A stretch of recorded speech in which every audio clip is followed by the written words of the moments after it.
राजधानी दिल्लीतल्या इंदिरा भवन अर्थातच नव्या काँग्रेस कार्यालयामध्ये आज पहिली पत्रकार परिषद पार पडली आणि त्यानंतर हे ऑफिस नेमकं कार्यालय नेमकं कसं आहे हे मी खरं तर दाखवतोय। सुरुवातीलाच आपण मोठ्या ह्या हॉलमध्ये पाहतोय इंदिरा गांधी यांचा असा भव्य असं हे एक जे फोटो म्हणू शकतो आपण किंवा पोस्टर ते या ठिकाणी लावलेलं आहे। दुसरीकडे रिसेप्शनच्या अगदी दोन्ही बाजूला एका बाजूला उमेशचंद्र बॅनर्जींचा फोटो आहे आणि दुसऱ्या बाजूला मल्लिकार्जुन खरगे यांचा देखील फोटो लावण्यात आला आणि त्याच्या पलीकडे आपण पाहतोय महात्मा गांधीजींचा देखील या ठिकाणी फोटो लावण्यात आला आहे। प्रामुख्याने संपूर्ण कार्यालयामध्ये काँग्रेसचा जो इतिहास आहे तो सांगण्याचा किंवा दाखवण्याचा प्रयत्न करण्यात आलेला आहे।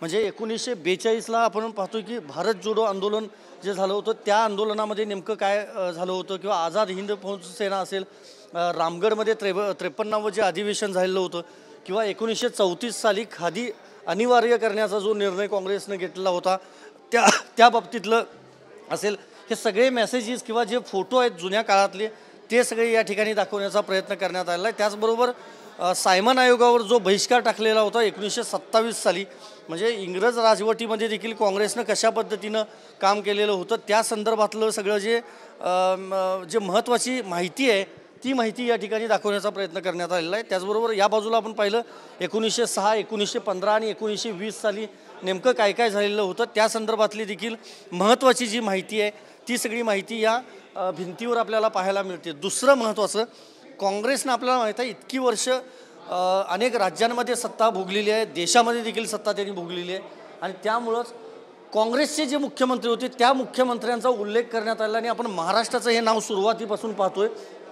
बाळासाहेब खेर जे 15 ऑगस्ट 1947 ते 21 एप्रिल 1952 पर्यंत त्यांचा कार्यकाळ होता आणि त्याच्याखालची आपण जर नावं बघितली तर मोरारजी देसाई, यशवंतराव चव्हाण, मारोतराव कन्नमवार, वसंतराव नाईक, यशवंतराव चव्हाण, माफ करा शंकरराव चव्हाण, वसंतदादा पाटील, शरद पवार, ए.के. अंतुले, बाबासाहेब भोसले, शिवाजी पाटील निलंगेकर, सुधाकरराव नाईक, विलासराव देशमुख, सुनीलकुमार शिंदे, अशोक चव्हाण आणि पृथ्वीराज चव्हाण या सगळ्या नेत्यांची नावं आपल्याला या ठिकाणी पाहायला मिळतात। महत्त्वाचं म्हणजे शरद पवार हे एकूण 3 वेळेला मुख्यमंत्री होते।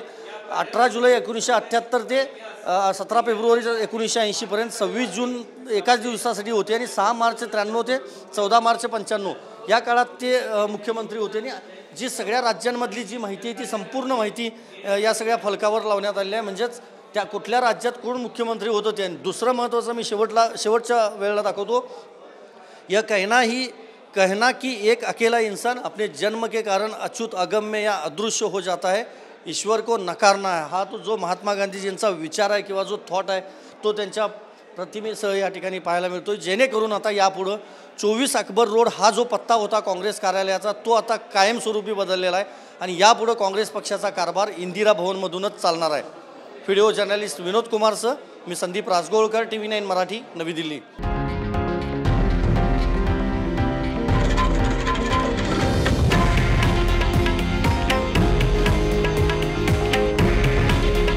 हे आहे देशातील नंबर 1 न्यूज नेटवर्क आणि आपण पाहत आहात TV9 मराठी। काळजी तुमची, हित महाराष्ट्राचं।